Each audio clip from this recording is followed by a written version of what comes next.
The sun blazed upon a vast desert, casting long shadows and creating a shimmering mirage on the horizon.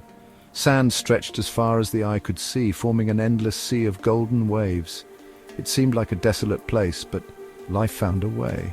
Small, resilient plants dotted the landscape, defying the harsh conditions. A beautiful rose bush grew there, its petals a vibrant red standing out against the barren backdrop. Nearby stood a prickly cactus, its green skin covered in thorns, a testament to the desert's ability to nurture life in unexpected forms.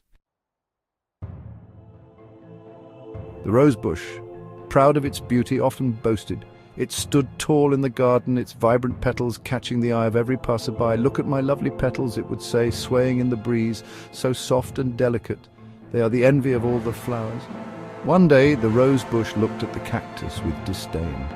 It couldn't understand why such a rough and prickly plant existed. "You are prickly and rough," it sneered.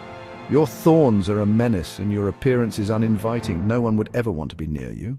The rosebush felt superior, basking in its own beauty, unaware of the cactus's resilience. The other desert plants were taken aback. The little desert flowers whispered amongst themselves. The tumbleweeds grumbled as they rolled by.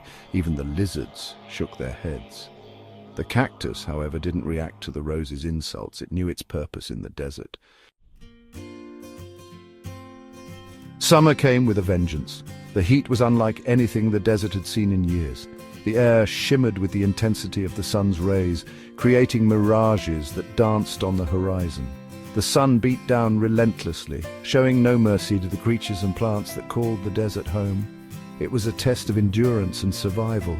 The desert air became thick and dry, making it difficult to breathe. Every gust of wind felt like a blast from a furnace, carrying with it the scent of parched earth. The once vibrant rosebush began to wilt. Its leaves, once lush and green, turned brittle and brown.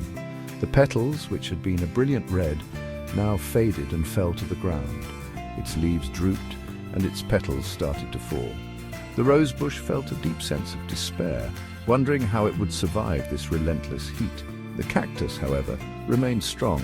It stood tall and proud, its thick stem a testament to its resilience.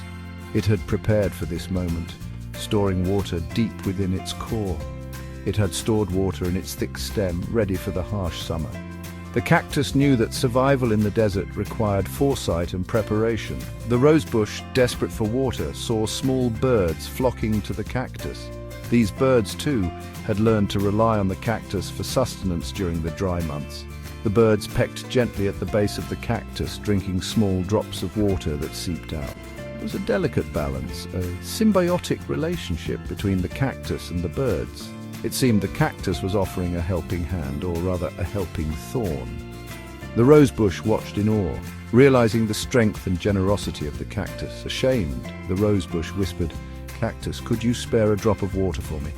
It felt a pang of guilt for having judged the cactus by its prickly exterior. The cactus, without a word, tilted slightly, allowing a small pool of water to collect at its base.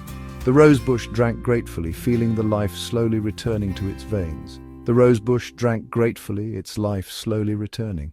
It felt a renewed sense of hope and strength, understanding now the true meaning of resilience and kindness.